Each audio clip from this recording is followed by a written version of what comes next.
आप सभी को मेरा जय मसीह की praise Jesus TV YouTube channel पर आप सभी का मैं स्वागत करती हूँ। मैं हूँ पास्टर आशा। आज का ये वचन मैं विश्वास करती हूँ कि आपकी मैरिज लाइफ को ब्लेस करेगा। ये वचन आपको आशीषित करेगा। आप बहुत सी चीजों से आप दूर होने पाएंगे। अगर आपकी लाइफ में कोई घटी है, आप परमेश्वर से दूर हैं और बहुत सी चीजों में आप इन्वॉल्व हैं, तो आप अपने परिवार का ख्याल रखेंगे। आइए इस वचन में जाने से पहले हम सबसे पहले प्रार्थना में चलेंगे। Thank you Father, thank you Jesus, thank you Holy Spirit. इस सामर्थ्य जलाने इस जीवित परमेश्वर में आपका धन्यवाद करती हूँ। आज के वचन के लिए प्रभु प्रार्थना करते कि वचन प्रभु जी सुनने वालों की जिंदगी में 100 गुना 1000 गुना आशीष को लेकर आए। जिनकी मैरिज खुदाबंद हो चुकी है और जिनकी मैरिज होने वाली है, प्रभु जी आप इस वचन के द्वारा उनकी लाइफ को आशीषित करना। हे परमेश्वर, कोई अंधकार की आत्मा इस वचन के खिलाफ कार्य न करे। ये वचन उनकी जिंदगी में 100 गुना 1000 गुना आशीष लेकर आए। प्रभु यीशु मसीह के जीवित जलाने सामर्थ्य बड़े नाम मैं इस प्रार्थना को मांगती हूँ, आमीन। सो आप सब लोग इस वचन को कहाँ से सुन रहे हैं, अपने बारे में जरूर बताइएगा। आज का वचन है कि जब कोई दूसरी औरत किसी विवाहित पुरुष को अपनी ओर आकर्षित करने की कोशिश करे तो क्या करना चाहिए। नीति वचन 5 उसका 3 से 5 में मेरे प्रिय वचन लिखा है, पराई स्त्री के होठों से मधु टपकता है, परंतु उसका अंत नागदोना सा कड़वा होता है। प्रिय भाइयों और बहनों, आज हम एक ऐसे ही विषय पर बात करेंगे जिसने ना जाने कितने घर, कितने विवाह और कितने बच्चों का भविष्य बर्बाद किया है। शैतान हमेशा तलवार लेकर नहीं आता।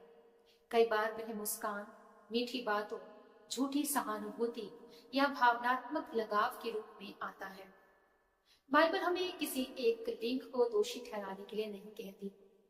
यदि कोई व्यक्ति किसी विवाहित पुरुष या स्त्री को जानबूझकर अपनी ओर आकर्षित करता है तो वह गलत है।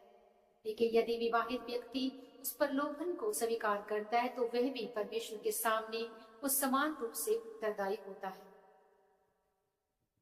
पहले जो पॉइंट अगर हम देखें तो शैतान परिवार पर हमला करता है। मेरे प्रिय, परमेश्वर ने सबसे पहले परिवार बनाया। यदि शैतान परिवार तोड़ देता है तो बच्चों का भविष्य, माता पिता की गवाही और कलीसिया की गवाही भी प्रभावित होती है। इसी कारण वो अक्सर पति पत्नी के बीच में दूरी, गलतफहमियां और बाहरी आकर्षण का उपयोग करता है।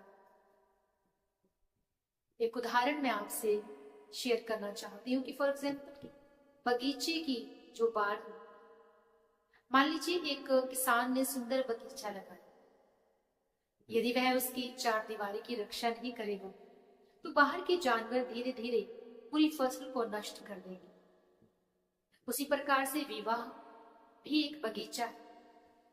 यदि पति पत्नी अपने रिश्ते की रक्षा नहीं करेंगे तो बाहरी प्रलोभन उस रिश्ते को नुकसान पहुंचा सकते हैं। दूसरे अगर पॉइंट पर मैं बात करूं एक मैरिड लाइफ की, तो जो प्रलोभन है वो हमेशा सुंदर दिखाई देता है, वो आपको सही दिखाई देता है। शैतान कभी ये नहीं कहता कि आओ मैं तुम्हारा घर बर्बाद कर दूं। वो कहता है तुम्हें कोई समझता ही नहीं, मैं तुम्हारी परवाह करता हूं, हम सिर्फ दोस्त हैं। एक औरत कहती कि मैं तुम्हारी परवाह करती, तुम्हें तुम्हारी वाइफ नहीं समझती, मैं तुम्हारी परवाह करती हूँ, मैं तुम्हें आगे बढ़ाऊंगी, मैं तुम्हारी लाइफ को सक्सेस की ओर लेकर जाऊंगी। और वो हस्बैंड बोलता है कि तुम किसी काम की नहीं, तुम इस योग्य नहीं हो कि तुम इस काम को कर सको, इसलिए मैंने किसी और औरत को ठहराया कि वो इस काम को हैंडल करे। धीरे धीरे वो बातों को करते, धीरे धीरे उनके रिश्ते में जो है वो बातें आ जाती है जो नहीं होनी चाहिए, और वो अपने ही हस्बैंड, अपनी ही वाइफ को जो है वो गलत साबित करता है। उसकी वाइफ उसको बार बार रोकती है कि उसे ऐसा नहीं करना चाहिए, पर नहीं, वो कहता है कि मैं इसी काम को करूंगा, मैं अपने परिवार के लिए तो कर रहा हूं। पर वो ये नहीं जानता कि जब एक मर्द और एक औरत बात कर रहे हैं, दैट मीन्स उनका रिश्ता वो कुछ और है। अगर वो एक दूसरे को भाई बहन की तरह ही नहीं देखते हैं तो वो रिश्ता और है। अगर वो एक दूसरे को हेल्प करने के इरादे से कि हम एक दूसरे को ग्रो करते हैं, अपने परिवारों की ग्रोथ करते हैं, और आप उस रिश्ते में कोई इज्जत, कोई ऑनर नहीं दे रहे हैं किसी लहजे से, तो वो गलत है। आपको सुननी चाहिए अपने परिवार की, अपनी वाइफ की, अपने हस्बैंड की। एक दूसरे से वो कहते कि हम तो सिर्फ दोस्त हैं, हम तो सिर्फ एक दूसरे के लिए हेल्पर हैं। धीरे धीरे बातचीत उनकी बढ़ती, फिर भावनाएं उनकी जुड़ जाती, फिर पाप जन्म लेता, उनकी मैरिड लाइफ डिस्टर्ब हो जाती। याकूब 1 उसका 14 से 15 में यही सिखाता है ये वचन कि जब बाइबल की कहानी यूसुफ और पोतीपर की कहानी को हम देखते हैं, वहां पर यूसुफ था और पोतीपर की पत्नी थी, पत्नी 39। यूसुफ एक जवान और सुंदर व्यक्ति, पोतीपर की पत्नी ने बार बार उसे पाप करने के लिए उकसाया, लेकिन यूसुफ ने कहा कि मैं परमेश्वर के विरुद्ध ऐसा बड़ा पाप कैसे कर सकता हूं, मैं व्यभिचार नहीं कर सकता, मैं किसी औरत के संग सो नहीं सकता। वो वहां से भाग गए। उसने अपनी प्रतिष्ठा से अधिक अपने चरित्र को इंपॉर्टेंस दी, महत्व दी। आज संसार कहता है मौका मिले तो फायदा उठाओ, लेकिन परमेश्वर कहता है कि पाप से भागो, पाप से दूर रहो। आज एक मसीह व्यक्ति पाप से दूर नहीं जाता, उस इंसान को सही समझता है जो उसके लिए सही नहीं। तीसरा, अगर मैं यहां पर एक बात करूं दाऊद की गलती की। राजा दाऊद परमेश्वर का जन था मेरे प्रिय, लेकिन जब उसने बैतशेबा की और गलत दृष्टि से देखा तो उसने पाप किया। उसके उस निर्णय ने उसके परिवार में भारी दुख को लेकर आया। इस घटना से हमें सीख मिलती है कि कोई भी व्यक्ति प्रलोभन से ऊपर नहीं। हर किसी को सावधान रहना चाहिए, हर किसी को सचेत रहना चाहिए कि कोई पराया मर्द, कोई औरत उनके वैवाहिक जीवन में ना आने पाए। एक छोटी सी कहानी मैं आपसे शेयर करना चाहूंगी। एक शहर में एक दंपत्ति बहुत खुश था। धीरे धीरे पति एक ऐसी महिला से बात करने लगा जो हमेशा उसकी तारीफ करती थी। शुरुआत में उसने कहा हम तो सिर्फ दोस्त। फिर उसने अपनी पत्नी से बातें छिपानी शुरू कर दी और उससे वो कंटिन्यूसली बात करता रहा और कहता कि वो बहुत अच्छी औरत है। घर में समय कम और मोबाइल पर समय ज्यादा होने लगा। कुछ महीनों के बाद परिवार टूटने की कगार पर पहुंच गया। जब उसे अपनी गलती का एहसास हुआ तब उसने पश्चाताप किया, उस संबंध को, उस रिलेशनशिप को समाप्त किया और परमेश्वर से क्षमा मांगी। विश्वास फिर से बनने से बहुत समय लगेगा। आपके रिश्तों में हस्बैंड वाइफ का विश्वास होता आपकी।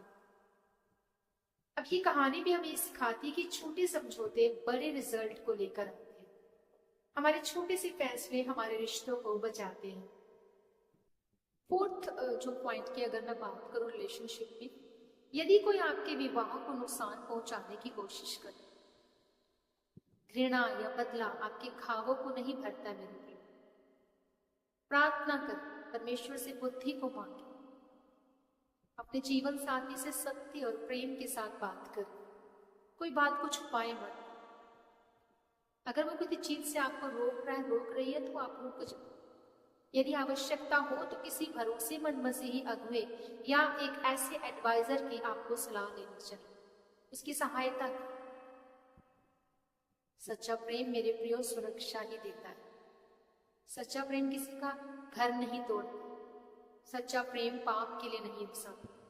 सच्चा प्रेम परमेश्वर का सम्मान करता है। यदि कोई व्यक्ति जानता है कि सामने वाला विवाहित है फिर भी उसे अपनी ओर खींचने का प्रयास करता है तो वो परमेश्वर की इच्छा के विरुद्ध चल रहा है। और यदि विवाहित व्यक्ति उस आकर्षण को स्वीकार करता है तो वह भी उतना ही उत्तरदायी है। आप उतने ही उस चीज में इन्वॉल्व है जितना वो औरत, वो मर्द, आप दोनों इन्वॉल्व हैं। परिवार परमेश्वर का उपहार है। शैतान उसे तोड़ना चाहता है, लेकिन जो लोग परमेश्वर के वचन पर चलते हैं, प्रार्थना करते हैं, प्रलोभन से दूर रहते हैं, वे अपने घर को सुरक्षित रख सकते हैं।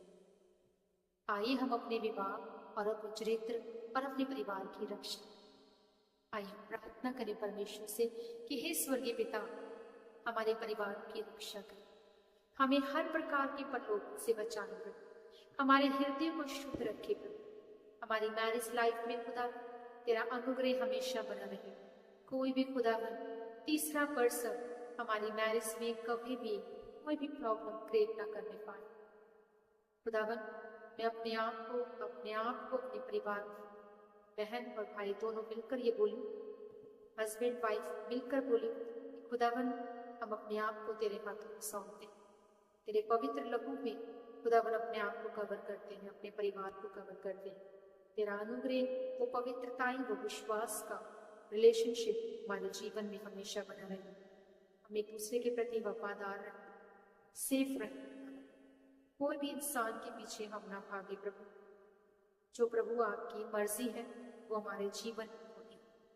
यीशु मसीह के जीवित सामर्थ्य नाम में ये पवित्रता और विश्वास का ये रिश्ता, ये मैरिज हमारी ब्लेस यीशु मसीह के सामर्थ्य जीवित नाम में प्रार्थना करते हैं, आमीन।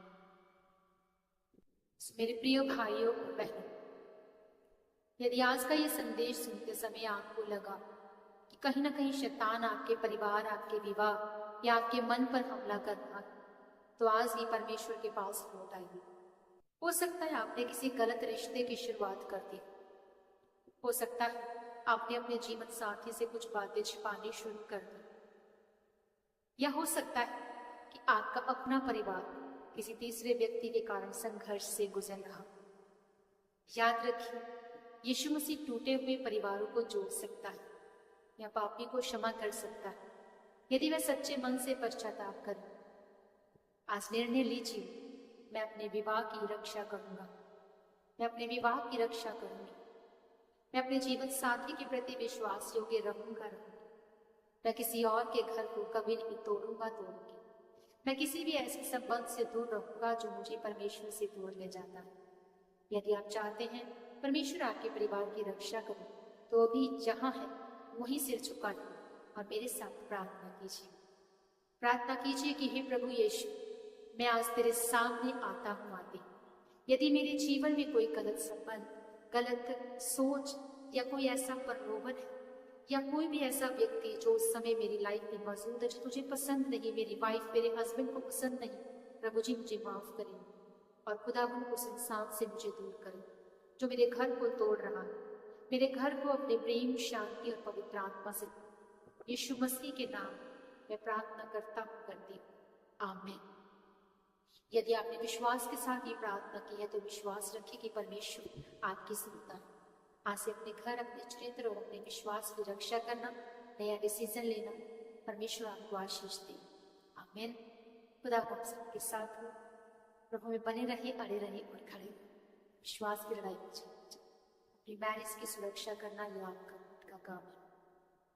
या ये ना हो कि बहुत देर हो जाए और आपका हस्बैंड, आपकी वाइफ आपसे हमेशा के लिए जुड़ा हो जाए। खुदावन का अनुग्रह आपके जीवन के ऊपर हमेशा बनी रहे, वो ग्रेस, वो आशीष बनी रहे, आपकी मैरिज लाइफ सुरक्षित रहे, ब्लेस्ड रहे, आमीन। गॉड ब्लेस यू सभी। जय